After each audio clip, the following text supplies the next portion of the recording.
What is going on, boys? Welcome back to the channel. I actually got back into Tampa last night, and let me tell you, never travel during the holidays. That was one of the worst experiences of my life, with delayed flights on the way to Atlanta, delayed flights on the way back to Tampa. It was absolutely horrible. Other than that, I had a great time in Georgia and a great time on Christmas, and I hope you guys did as well. But I'm extremely happy to be back and just getting refocused and re-locked in, if that's even a word.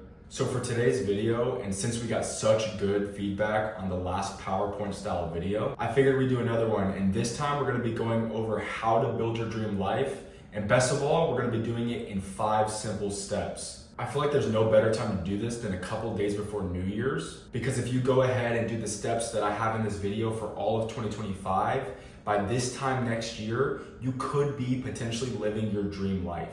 Now, I'm not necessarily living my dream life quite yet, but I'm definitely living out some of my short-term dreams and aspirations that I had in place for 2024. And none of it would have been possible without visualizing it, planning it out, and most of all, just working my ass off for it. So without further ado, let's get into how I built my dream life and how you can do the same. For the first step, we're gonna be figuring out what your dream life looks like in detail. And I can't emphasize this enough. I feel like a lot of people are just going through their life, going through the motions without really specifying and doing what they truly want to do. But in reality, the most liberating thing you can do is being uniquely yourself and do exactly what you want to do with your life. Everything truly started to change for me when I started chasing my dream life, and what made it feel real was detailing exactly what it is I wanted to do. Here's a few things you should think about. Where do you want to live? How do you want to make money? What kind of car do you want to drive? What kind of girl do you want to be with? And what does your day-to-day look like? Those are just a few examples of things you should think about and write down. For me, the 2 major ones that I really wanted to accomplish from this list were the first 2, and that was specifying where I wanted to live and how I wanted to make money. I always dreamed of making money from anywhere in the world through an online business, which gives me location freedom to go anywhere I please without having to sacrifice making money at a physical job. So now, as long as I have Wi-Fi, I can technically make money from anywhere in the world. Those were the 2 most important for me personally, but truthfully, everything on this list I have in check. And besides the new car, I have everything on this list exactly the way I want it, and the new car is coming this year, so stay tuned for that. For step number 2, we have plan it out or just simply making a plan. Action in general is good, especially over being lazy and stagnant, but action with a plan makes it almost impossible to fail. I was always one of those guys that would always be super unorganized and would just aimlessly do things thinking that I was gonna have compounding effects, which isn't necessarily untrue, but truthfully, things really changed for me when I sat down and made an organized, precise plan. Like having a vision board, having a savings plan and staying consistent with it, setting myself up for longevity, and mapping out exactly what I wanted without putting any limits on myself. I feel like most of this is pretty self-explanatory, but the one on this list that I want to go a little bit deeper on is setting yourself up for longevity. So what I mean by that is just being able to stay in the fight and not burning yourself out to where it feels like it's a chore every single day to chase your dreams. And I say this with caution because no matter what, you're going to face hardships and adversity, but you can still find ways to make it a bit easier on yourself to where it doesn't feel like you're constantly drowning financially, with time, or whatever it is that's hard on you.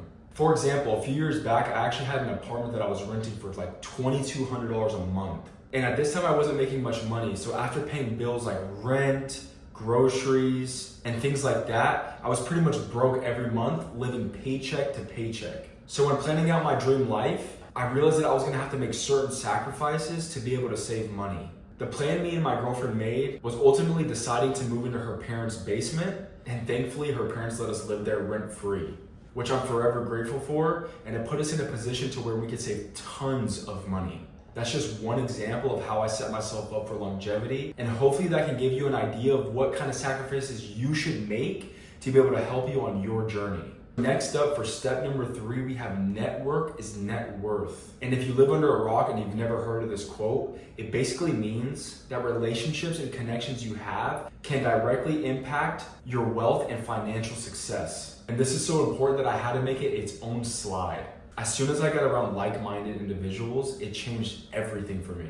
Because operating as a lone wolf can only get you so far. You need brothers that hold you accountable and can pick you up whenever you fall, and believe me, you will occasionally fall. Let's go through each of these three things. First is going to be birds of a feather flock together. Meaning if you're an athlete, you probably hang around other athletes. It's just human nature to surround yourself with people doing similar things as you because you find relatability. Now with that being said, check your own circle, take the rose-colored glasses off to really see how your friends operate on a day-to-day basis and evaluate if it's still worth even being around these people anymore.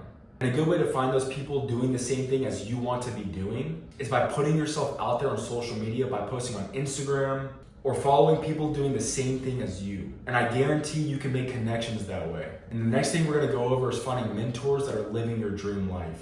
Most of the time, you're not gonna be able to get a hold of this person individually, but most people nowadays have courses or mentorships that you can pay for. You just have to look and find the people who are gonna give you the best knowledge and insight for whatever it is you wanna do. Truthfully, I'm no stranger to mentorships myself. The way I justify spending money on them is since I didn't go to college, me spending money on mentorships is pennies in comparison to college money-wise.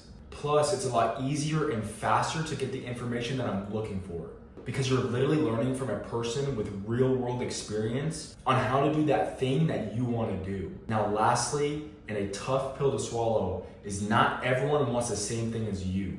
And I've had to learn this the hard way. Sometimes you want to share the things that you're doing, especially with people that you think will support you. But most of the time, or without even knowing it, they're going to give you their unsolicited opinion, and it's going to be negative. Especially if the person you're talking to is older and your dream is to make money online or by social media, they're just not going to get it because this is a whole new world that they're not used to. Basically, the point I'm trying to make is not everyone who's in your close circle is going to understand what you're doing, and rather than letting them discourage you, I would just stay quiet about it and let your actions do the talking. Now, step number 4, and possibly the hardest one, and the one that I struggled with a lot, is being comfortable being uncomfortable. The first thing on this list, as you can see, says change is scary, and in parentheses right next to it, it says don't underestimate this. And the reason I put that is because I underestimated it. For context, when I planned my move away from home, pretty much the only emotion I felt for 4 to 5 months leading up to it was excitement.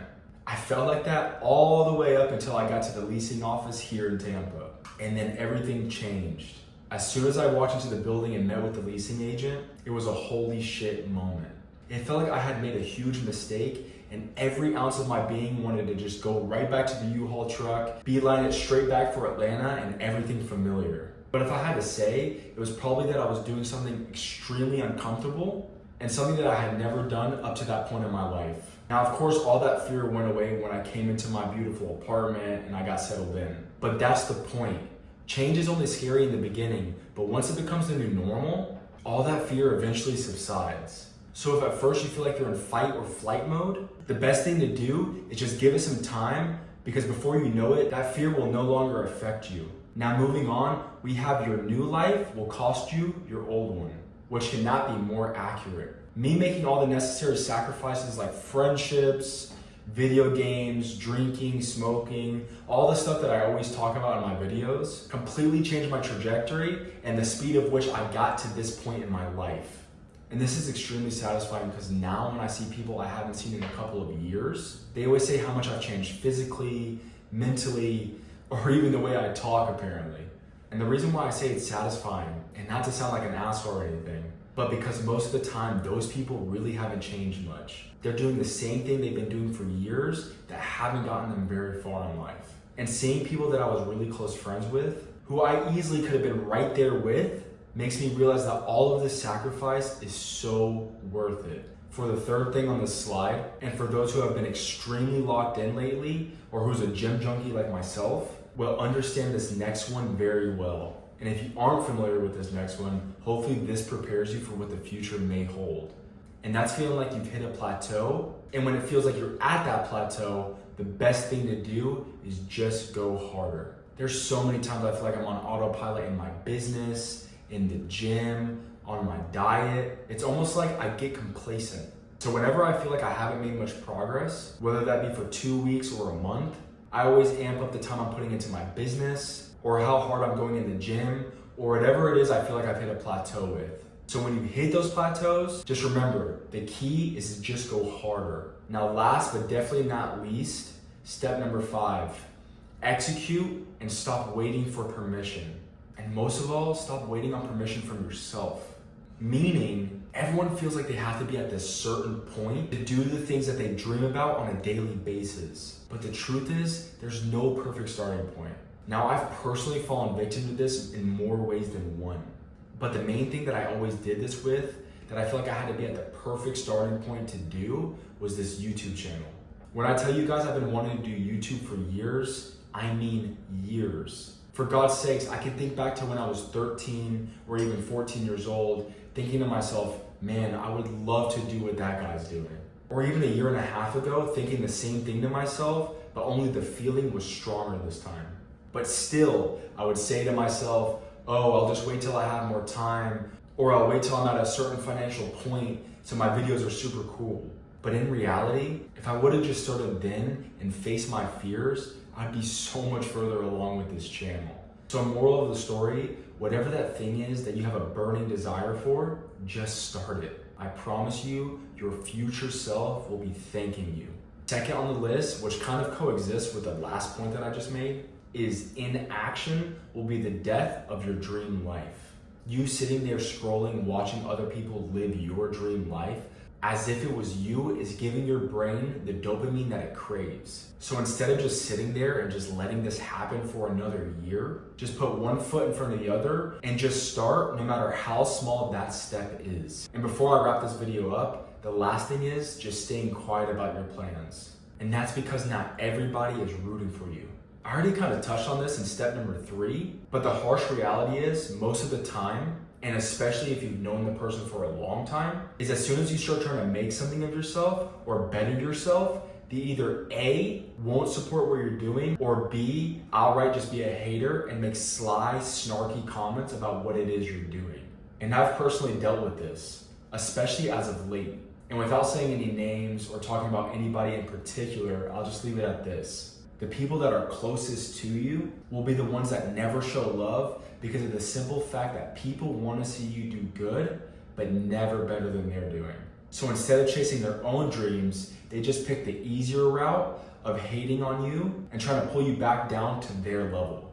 And honestly, just a side note, I've actually been getting more love from people that I wasn't even necessarily close to, or people that I hardly know at all. And to those people, I really just want to say from the bottom of my heart, I really appreciate all the love and support you've been giving on the videos recently. I can't even put into words how grateful I am that you guys keep tuning in and keep supporting me. And I know I always say it, but I'm going to keep the videos coming, and we're only going to get better as time goes on. I hope you guys have a good New Year's. Remember to like the video, subscribe, and hit that bell icon so you don't miss any future videos. Also follow me at Instagram @FlossyCade. My DMs are always open if you ever need help in any way.